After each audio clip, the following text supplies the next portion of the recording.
Welcome back to our adventure in Pego, Spain, where we're on a mission to uncover the truth about the affordable housing market in this charming town. In this episode, we're shifting the focus to the inspiring story of Nicole, an American woman who recently bought a house in Pego for the mere price of $20,000. Nicole's story is a testament to the growing trend of alternative living, where people are seeking new ways of living and finding affordable housing options that allow them to break free from the traditional rat race. In this episode, Nicole will give us a tour of her new home, sharing with us the renovations she's made and the challenges that she's faced along the way. As we explore Nicole's new home and hear her story, I can't help but be inspired by her courage and determination to create a new life for herself. Her story is a reminder that there is a whole world out there that is just waiting to be explored, and with a little bit of creativity and resourcefulness, anything is possible. So if you're tired of the rat race and looking for a new way of living, join us as we dive into this inspiring story of Nicole and explore the growing trend of alternative living.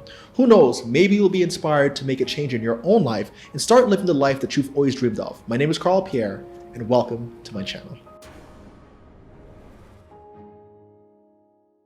Now, Pego is a small town off the coast of southern Spain, and it's about, 15-20 minutes to the beach, 10,000 or so people who live here.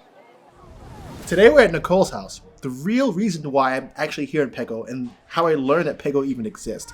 You see, Nicole bought a house first for $20,000 a few years back, and just this year, was it, that you bought the $5,000 house, which is right next door. And that's how I learned about her altogether. I saw a post where she was talking about the $5,000 home that she bought in Spain, and of course it was a familiar story for me. So today we're going to be touring Nicole's house to show you exactly what $20,000 would get you. We're actually standing in the entryway of this house, which is also sort of doubles as a sitting area. It has an area to sit and eat, and then behind that is the kitchen. In a lot of these older Spanish townhouses, you have your kitchen and your bathroom on the first floor, and so those will be kind of toward the back of the house. So I'll take you on a walk through this area so you can just kind of see how we've set it up. This house did come partially furnished, so I've kept some of the furnishings that they left, changed up some other things in the house. So yeah, let's go walk through. This is the kitchen area. It's just as it came. I have added a little bit more storage to the space. It does come with a gas stove, and here, rather than running a gas line to the house, you would actually buy gas cans and bring them in. So the only thing that's gas in this house is the stove, which is great to cook on. So it's kind of a narrow space. We make the most by adding storage on the wall and then using some of the drawers as like pantry space. How wide is the house? So at its narrow point, which would be here, it's about 6 inches wide or 2 meters. And then it does get a bit wider toward the front of the house, maybe around 7.5 feet. We are standing in the utility room. It goes kitchen, utility room, bathroom, which I think is how a lot of the townhouses in Spain are set up, at least a lot of the older ones like this one. So we have a washer dryer here. They're both electric as well as our water heater.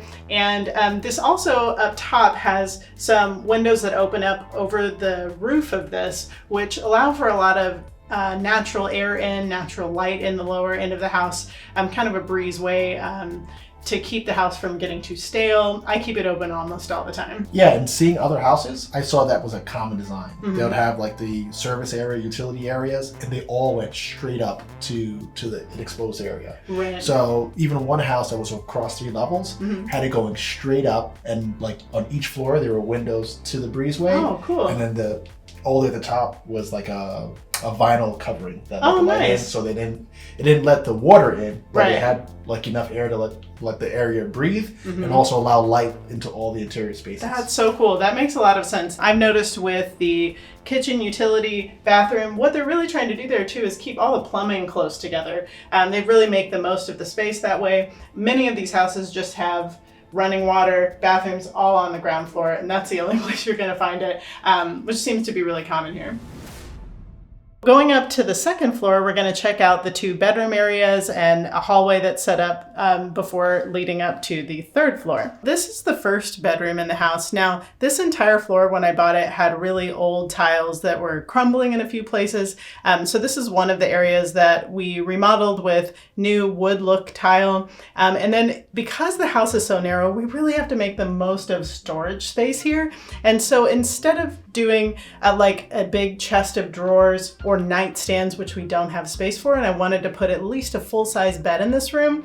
We actually built a headboard on the back of the bed that could double as a nightstand space where you could charge your phone, and then made an open space hanging area for clothes with baskets, and really just tried to keep the space as open as possible with space for your clothes and a place to sit with a mirror. And this is actually the smaller of the two rooms, but it's my favorite room. After you walk out of the first bedroom, you walk through a hallway and then into the second bedroom. These we also did with the same wood look tile. And then the second bedroom is more of the master. We were able to fit a queen size bed in there. We did add another headboard, like I mentioned before, that kind of doubles as a nightstand. And because this room is a bit bigger, we can fit a large wardrobe in the room as well. So coming up to the third floor of the house, this is what I've kind of created as the living space. Now this was listed as a 3-bedroom. I guess they considered this a bedroom. However, it's really great for a living area. This is where I spend most of my time because it's got a great view. All I really had to do in this space was mount the TV. It came with the couch and some of the other furniture in the space.